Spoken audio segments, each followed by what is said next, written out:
Hey everyone, welcome back to my channel. আমি শিপ্রা চলে এসেছি নতুন একটা ব্লগ নিয়ে। আমি কাশ্মীর থেকে আসার পর থেকে না কোনো ব্লগ আমার আপলোড করা হয়নি আর করাও হয়নি। আসলে আমরা কোচবিহার থেকে চলে এসেছি, আর অনেক দিন হয়ে গেল আমরা কোচবিহার থেকে এসেছি। 1.5-2 মাস হতে চললো। তো তার মাঝখানে অনেকগুলো দিন চলে গেছে, আর অনেকটা বিজিও হয়ে গিয়েছিলাম। আসলে ব্যাপারটা হয়েছে যে ওখান থেকে আসার জন্য সব প্যাক করা, তারপরে এখানে নিয়ে আসা, এখানে আবার আনপ্যাক করা, আবার জিনিসগুলো। 1 মিনিট।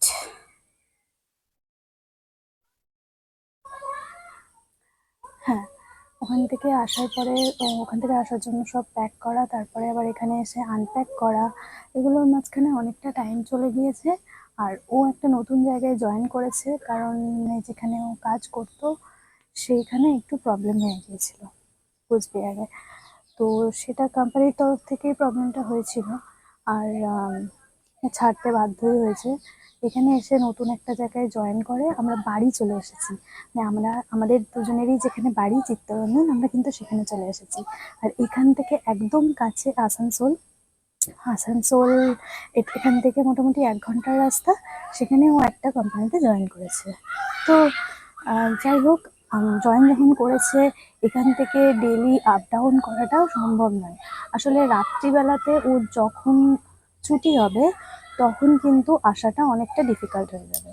আর সেই জন্যই আমরা ডিসাইড করেছি যে আমরা দুজনে মিলে একটা ফ্ল্যাট নেব বা একটা বাড়ি নেব আসানসোলে, একটা ভাড়া বাড়ি নেব।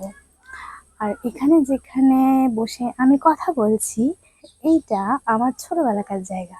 মানে আমার বাবার বাড়িতে আছি এখন আমি। আমি শ্বশুরবাড়িতে অনেকদিন ছিলাম, তারপরে চলে এসেছি। শ্বশুরবাড়িতে অনেকদিন ছিলাম, তারপরে চলে এসেছি, কারণ ওখান থেকে বাজারটা একটু দূরে হয়ে যাচ্ছিল, আর আমার বাজারে কয়েকটা কাজ ছিল। তো সেই জন্যই আমি ওখান থেকে এখানে এসে আছি। আর তোমরা তো জানোই যে এসএসসি পরীক্ষা হতে চলেছে। তো এসএসসি পরীক্ষা হতে চলেছে মানে বিএড আমি করেছি, আর বিএড করেছি বলে আমি পরীক্ষাটা দেব। এবার আমি জানি না কতটা কি পারবো। কতদিন আগে সেই কেবির পরীক্ষা দিয়েছিলাম, তারপরে কিন্তু পড়াশোনা আমি ছেড়ে দিয়েছিলাম মানে সেরকম ভাবে পড়া করা হয়নি। নিচটায় অনেক পিঁপড়ে ছিল, তাই উঠে বসে পড়লাম। আর এই বাগানটা যেটা দেখছো, তারা তোমাদের দেখায়। এই যে এই বাগানটা কিন্তু আমার বাবার বাড়ির বাগান, আর এটা অনেকটা স্পেস আছে। এটা একটা জবা গাছ, যে জবা গাছটার সামনে দাঁড়িয়ে আমি ভিডিওটা করছি।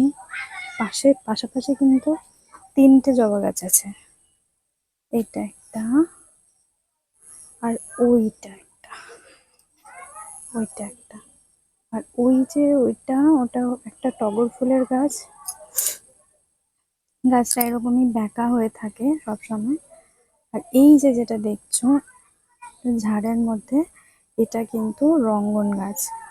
তো এই যে জবা গাছগুলো অনেক অনেক পুরনো। আর এই যে এটা দেখছো, এই গাছটা, ও মা, আকাশটা কি সুন্দর হয়ে আছে! বাহ, কি সুন্দর লাগছে, তাই না?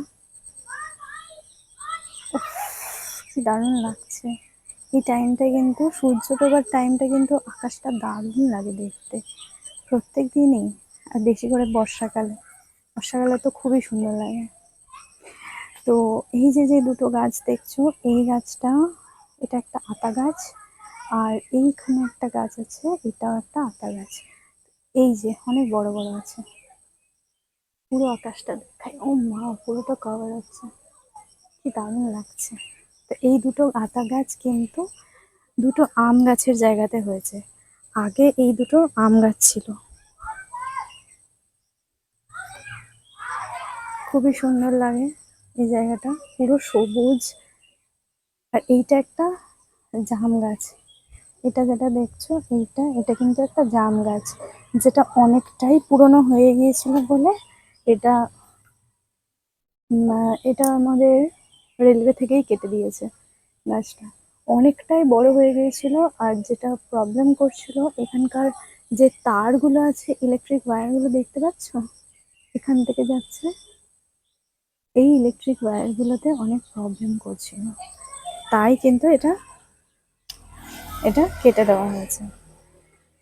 আর এই যেটা এক্সটেনশন, এই পার্টটা দেখছো, এটা কিন্তু আমাদের কোয়ার্টারের এক্সটেন্ডেড পার্ট।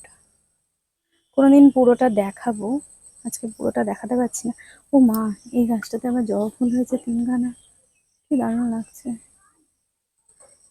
এই একটা কালার আছে, আর এই একটা কালার আছে, আর ওই দিকের গাছটাতে কিন্তু লাল জবা হয়। তো ব্যাস, ওই সাইডে পুরোটাই জঙ্গল হয়ে আছে, এখনো পর্যন্ত এটা পরিষ্কার করার জন্য কোনো লোক আসেনি। ওই দিকটা কিন্তু রেলওয়ে থেকেই পরিষ্কার করে।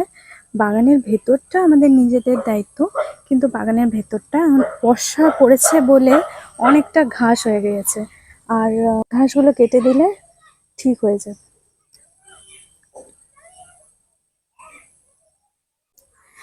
তো এই আপডেটটাই দেওয়ার ছিল যে আমরা এখন কোচবিহার থেকে চলে এসেছি, আর আমরা এখানেই কিন্তু শিফট করব আসানসোলে, ঘর ভাড়া নেব, আর এইখানেই ঘর ভাড়া নিয়ে থাকবো।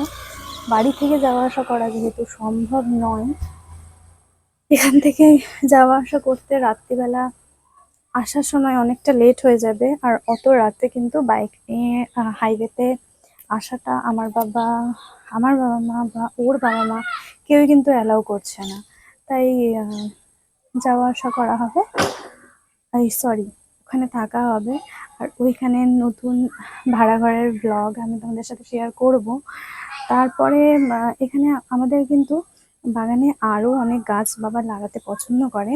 আমার বাবা কিন্তু গার্ডেনিং খুব পছন্দ করে, তাই গার্ডেনিং কি কি করেছে, কি কি ফুল গাছ আছে, সামনেটায় কি কি গাছ আছে, ওটা তোমাদের একদিন পরে গিয়ে দেখাবো। আর যেদিনকে ফুল ফুটে থাকে না, সেদিনকে খুব ভালো লাগে। আজ একটাও ফুল ফুটে নেই, সেই জন্য তোমাদের দেখালে তোমরা বুঝতে পারবে না, চিনতে পারবে না যে কি কোনটা গাছ রয়েছে। তো যাই হোক, অনেক বকর বকর করলাম। আর যদি তোমরা কিছু জানতে চাও কমেন্টে জানিও। আর শ্বশুরবাড়ি যাওয়ার ব্লগ গেলে আমি ওখানে ব্লগ করব।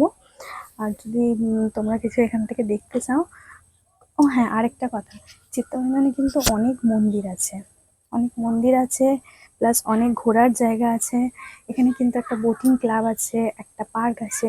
তো আমি যদি ঘুরতে যাই ওই জায়গাগুলোতে, তাহলে আমি তোমাদের সাথে শেয়ার করব। এখনো পর্যন্ত যাইনি, অনেক দিনই আসা হলো, এখনো যাওয়া হয়নি, তাই কিছু শেয়ার করে উঠতে পারিনি। এইটা একটা ব্যাপার। আর আরেকটা জিনিস হচ্ছে যে আমাদের আহ ওখান থেকে আমরা যা যা নিয়ে এসেছিলাম, ফার্নিচার, এই সবগুলো, ফার্নিচার তো সেরকম কিছু ছিল না আমাদের কাছে, যা ফার্নিচার ছিল ওনাদেরই ছিল। ওই বেড ফেড এগুলো আমি বলেইছিলাম আগের ব্লগে, তোমরা গিয়ে দেখতে পারো। বেড বেডগুলো ওদেরই ছিল, এসিটাও ওদের ছিল, আর আমাদের শুধু ছিল ওয়াশিং মেশিন, ফ্রিজ, আর কয়েকটা জিনিস ছিল। তো এই জিনিসগুলো, ইলেকট্রনিক্সের জিনিসগুলো আমরা নিয়ে যাচ্ছি। আর আমাদের ওখানে গিয়ে বেড কিনতে হবে, তো অনেকগুলো জিনিসই কিনতে হবে ওখানে গিয়ে। দেখা যাক কি হয়। এখন থেকে বকর বকর বকর বকর করছি, ভিডিওটা অনেকটাই মনে হয় লম্বা হয়েছে, আমি কেটে কেটে করছি তাই বুঝতে পারছি না।